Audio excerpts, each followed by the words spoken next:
Porque normalmente as mulheres viúvas perdiam também os filhos. Os filhos passavam para o irmão. Então, se tinha alguém que não tinha nada, que não era nada, e é bonito demais isso no texto do Evangelho, quando diz que a Ana estava viúva há tantos anos, desertada há tantos anos, pegando Deus menino no colo. É algo extraordinário no texto do Evangelho, porque era viúva, mulher sem ninguém.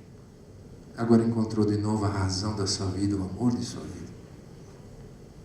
Jesus diz assim, ela foi lá e colocou aquela que ela não podia colocar. É como se estivesse dizendo assim, olha, ela se mergulhou. Está errado dizer isso no português, mas dá para entender melhor, tá? Mergulhou dentro do cofre, do templo. Quer dizer, ela, como se ela estivesse dizendo, Senhor, eu não tenho nada para te dar, mas se eu puder, eu me dou toda inteira. Se eu valho alguma coisa, eu me dou. A gratuidade. Então, no primeiro capítulo, esses 3 pontinhos sagrados, isso é que faz ser cristão. Eu queria lembrar um ponto do segundo capítulo, muito importante, e que vai muito ao encontro da pastoral do menor, que é a mudança de época que estamos vivendo. Mudança de época, mudança de paradigmas.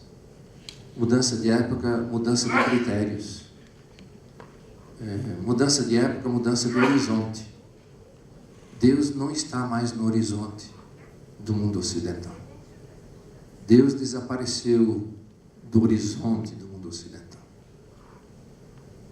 Até pouco tempo, Deus era o horizonte, mesmo daquele que não acreditava, etc. e tal, mas Deus ainda estava presente no horizonte. Hoje não está mais. Está no horizonte de muitas pessoas, de muitos grupos, mas não mais como tônica e tonância de uma época. Não está mais. Nós estamos entrando numa época onde cada vez mais, para usar a expressão de um grande pensador, dizer, Deus se escondeu. Não se ausentou. Deus se escondeu porque a vida humana se tornou prepotente demais. O mundo da ciência e da técnica, hoje o mundo da virtualidade, esqueceu Deus. Certamente haveremos de ter um tempo muito sagrado, e esse tempo para nós como igreja é tremendamente precioso. Ele é vital para nós, é decisivo para nós esse tempo, porque de novo temos que começar a cavar aqueles elementos essenciais: encontro com Jesus Cristo, alteridade, gratuidade, o sentido, a razão de crermos, de sermos cristãos. Então é um tempo muito precioso para nós.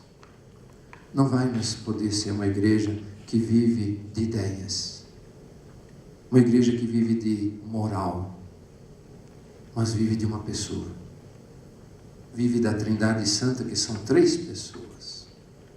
Não vive mais de uma ideia que rege, um Deus chamado na filosofia de metafísica, aquele que rege tudo. Esse já está desaparecendo completamente do horizonte. Mas o Deus pessoa, temos a sensação, não é por nada que o Santo Padre tem insistido tanto no encontro, porque é Deus pessoa, Deus pessoa. Então, esse aspecto deveríamos prestar muita atenção, porque nesse sentido de horizonte, cada vez mais aqueles que nada têm, aqueles que são poucos, cada vez mais serão colocados de lado na nossa sociedade, cada vez mais. Nós sentimos isso com os idosos, nós sentimos isso com as crianças de rua, né? Até no nosso encontro vocês usaram uma expressão que me marcou, que eu não esqueci mais: a limpeza das nossas cidades. Vocês 4 naquela reunião lembraram essa expressão, que era muito forte.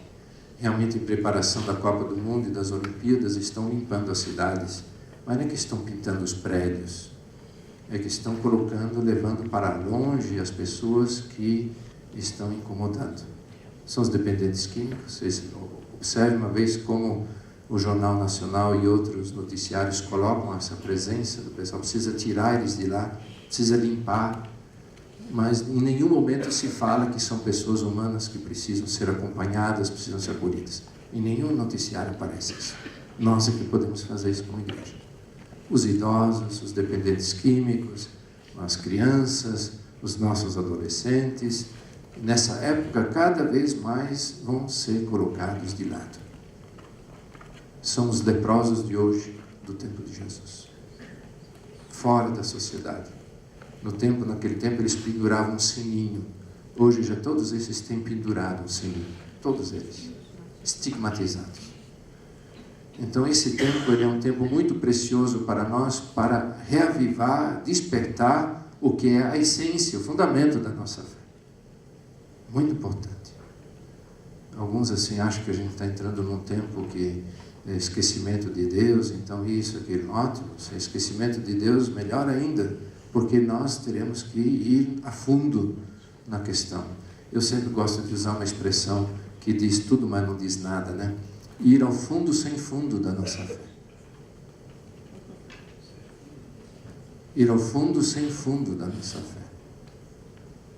Quer dizer, a fé, que é fé mesmo, não tem assim, né? Mas sustenta. Queria ainda abordar 2 pequenos pontinhos ainda, se me permitem. Primeiro, em relação ao texto, portanto, do 109 que o Dom Leonardo já abordou. Eu posso falar desse texto, e eu falo com muita liberdade, porque participei da comissão de redação, antes, durante e depois. Então, o que nós queríamos colocar nesse texto era chamar a atenção da necessidade, inclusive tem um pequeno problema aqui no texto, porque no texto do 4º capítulo, nós tentamos colocar em itálico para chamar a atenção do texto. Tem 2 lugares onde isso não apareceu, e aqui no 109, onde está, inicia assim, crianças, adolescentes e jovens, deveria estar em itálico, para chamar a atenção do que se quer tratar no texto. Aqui vocês vejam que nós tentamos colocar a questão assim, são mais expostos ao drama do abandono, ao perigo das drogas, da violência, da venda de armas, do abuso sexual. Eu vi que tem um de Abaetetuba, o Dom Flávio está sendo perseguido por causa dessas questões, os bispos de lá, é abuso de menores, abuso sexual. Bem como a falta de oportunidades e perspectivas de futuro. Nessa frase tentamos colocar assim. E depois colocamos uma palavrinha que era para incentivar. Então, depois de colocado tudo isso, nós colocamos assim. Além da pastoral da juventude, porque nós colocamos essa expressão juventude, porque existem muitas pastorais da juventude. Tem a juventude rural, tem a PJ, tem a pastoral até hoje, na pastoral da Comissão da Juventude, nós estamos falando em pastorais da juventude. Então, colocamos pastoral da juventude numa palavra dizendo todas elas. E em sintonia com ela, é urgente uma pastoral infanto-juvenil mais consistente. Então, nessa expressão infanto-juvenil, nós queríamos colocar todas as atividades em relação às crianças e adolescentes. Talvez alguns tenham entendido como essa expressão como querendo iniciar outra coisa. Não tenho nenhuma intenção disso. E o que mais queríamos acentuar, mais consistente e efetivas, agora vejam o que vem, em nossas igrejas. Todas as dioceses têm pastoral do menor. Isso, então vejam, mais consistente e efetiva em nossas igrejas. Significa todas as dioceses e prelazias. Ok? Então, pode até ser que a formulação que a gente tenha feito não tenha sido a mais feliz. Mas só para dizer que por detrás desse texto tinha uma grande preocupação para que nós realmente ficássemos atentos para toda essa questão das crianças e adolescentes que não tem ninguém. Que a Pastoral do Menor tem feito um trabalho, inclusive lá em Itaici, conversamos longamente, até um texto que até sugeri de a gente melhorar.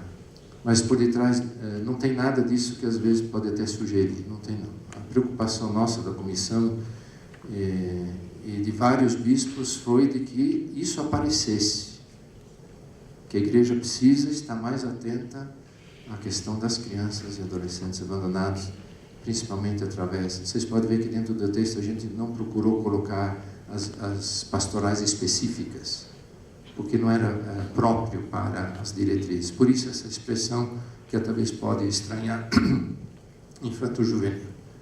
Mas o texto não quer indicar nada não, quer apenas mostrar a preocupação com isso. Último pontinho, nós recebemos a notícia fazem 3, 4 dias de que no Supremo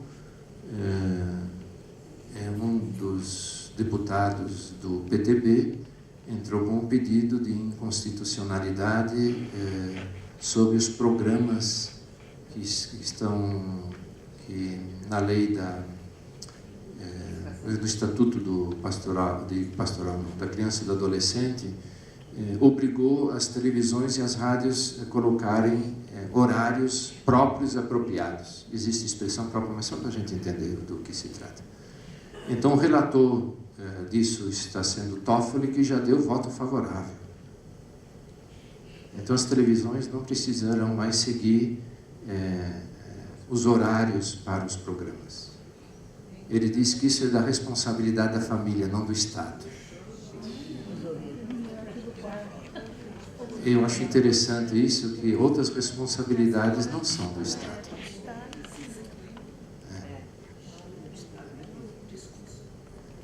Como? O Estado entra naquela. Muitas vezes, por exemplo, o que fez com a pastoral da criança, a pastoral do idoso, com tantas das nossas pastorais, simplesmente cortando esses convênios, suspendendo os convênios, estrangulando, né, todo esse trabalho que a igreja tenta fazer em relação aos menores. Nós não podíamos deixar de fazer um protesto, por isso também emitimos uma nota. Então eu gostaria de sugerir, mas de maneira insistente, que da Assembleia surgisse uma declaração, uma nota a esse respeito, né?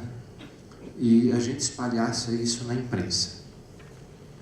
Poderiam lembrar a figura do Dom Luciano e lembrar qual é o serviço que a pastoral do menor presta, mostrando as dificuldades, porque esse negócio da violência e de tudo mais, isso muitas vezes entra mesmo pela televisão, pela rádio. Inclusive o Estadão, logo no dia seguinte, publicou um artigo dizendo que estava muito certo, porque nós estamos no tempo de um Estado laico. Para isso existe Estado laico, para outras coisas não. Então eu gostaria de insistir de que realmente vocês emitissem. E eu vou dizer o que nós estamos pensando como presidência da CNBB, o que fazer para a gente termos também um pouquinho a visão do como nós estamos trabalhando. Nós discutimos, chamei o Dr. Moura, que é um bom advogado e ele é negro, né?